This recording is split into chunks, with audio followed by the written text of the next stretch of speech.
Saudações, eu sou o Android e deixa eu fazer o ranking das partes de Jojo. Lembrando que vamos se basear na minha opinião e vai ser do que eu menos gosto para o que eu mais gosto. Então quem deu sugestão vai estar na descrição. Chega de enrolação e vamos lá. Phantom Blood ou parte 1. Geral não gosta muito da parte 1 de Jojo porque acha meio arrastado, fraquíssimo. E de fato é uma parte que não envelheceu tão bem em questão de narrativa porque foi escrito lá nos anos 80. E a narrativa, diálogos e personagens eram bem diferentes do que temos hoje em dia. Então de fato pode ser meio complicado para as novas gerações. Que também corrobora para muitas pessoas não curtirem muito Phantom Blood, inclusive eu, é o fato dele ser muito curto. Às vezes não dá pra desenvolver direito os personagens, as coisas ficam não muito claras, principalmente no anime. No mangá até que ele se esforça um pouco, mas ainda assim fica muito rushado e corrido. Mas a única parte boa do fato de Phantom Blood ser muito curto é que ele é bem direto ao ponto, diferente de outras partes de Jojo que eles enfrentam não sei quantos inimigos até finalmente chegar no vilão final. Aí isso pode ficar muito cansativo e geralmente tem algumas histórias que você olha e fala, cara, não precisava contar essa história porque não vai fazer diferença nenhuma na trama. Stardust Crusaders ou parte 3. Essa foi a parte que finalmente trocou a Amon pelos stands, o que foi muito bem-vindo e desenvolveu uma identidade pessoal para Jojo, mas por ter sido a primeira parte a introduzir a questão dos stands, status e tipos, meio que o Araki não sabia o que fazer, porque ora, foi a primeira vez que ele citou isso, foi a primeira vez que ele desenvolveu esse nível de poder, e isso fica notório na trama, porque Stardust Crusader acaba sendo muito arrastado, porque eles enfrentam infinitos usuários de stand até finalmente chegar no Dio, que é o vilão final,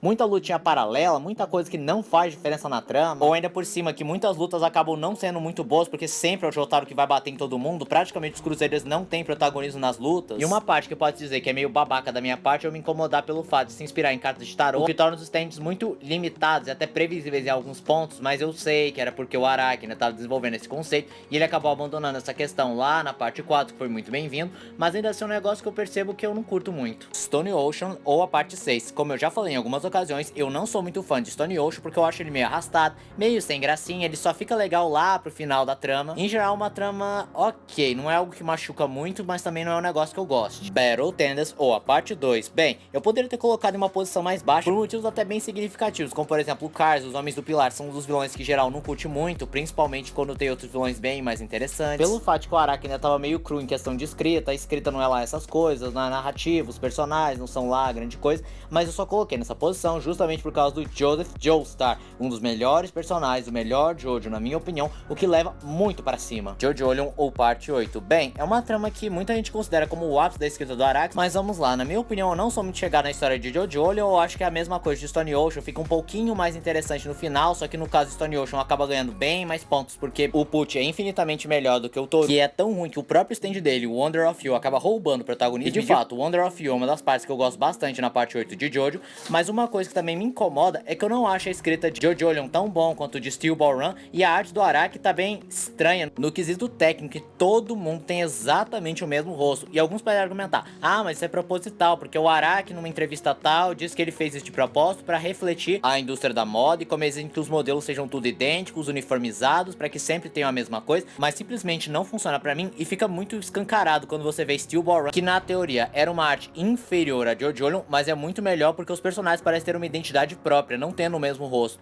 Golden Wind ou parte 5. Uma parte que muita gente meio que superestima, e eu entendo que tem gente que também não é muito chegado, porque acha o John um dos piores protagonistas de Jojo. Não é lá essas coisas quando se trata de vilão, quando você compara com Jill, Valentine ou Pucci, e a trama que destoa bastante das partes anteriores, mas eu particularmente gosto mais ou menos do clima que tem. O Giorno não é o melhor protagonista, mas eu acho bacana só por causa do stand hacking dele, mas o que também faz com que eu coloque ele nessa posição são as músicas do anime, como a música do Giorno, que não só é o melhor tema de protagonista de Jojo, como também virou a cara do próprio Jojo, e as aberturas como Fighting Gold e Wrecking for a Traitor. Diamonds Unbreakable ou parte 4, vulgo a parte favorita do Araki, porque ele gosta bastante do Josuke, ele se divertiu bastante escrevendo essa parte, porque lembrou da infância dele, e eu concordo com ele, é uma trama bem divertidinha, bem calma, por causa desse ar pacato, as lutas são boas e bem direto ao ponto. O Kira, apesar do Araki não ter usado a origem que ele queria pro Kira, ainda seria um personagem muito bem construído e muito bom. O Josuke também é um personagem muito... O Josuke é um personagem muito bom e combina perfeitamente com a trama. A única coisa negativa que eu posso falar é, como eu já disse na parte dos melhores protagonistas de Jojo, o Crazy Diamond é o stand mais esquecido na minha opinião, porque por alguma razão eu não lembro que ele é o stand do Josuke. Steel Ball Run ou a parte 7, inegavelmente a melhor parte de Jojo, porque vamos lá.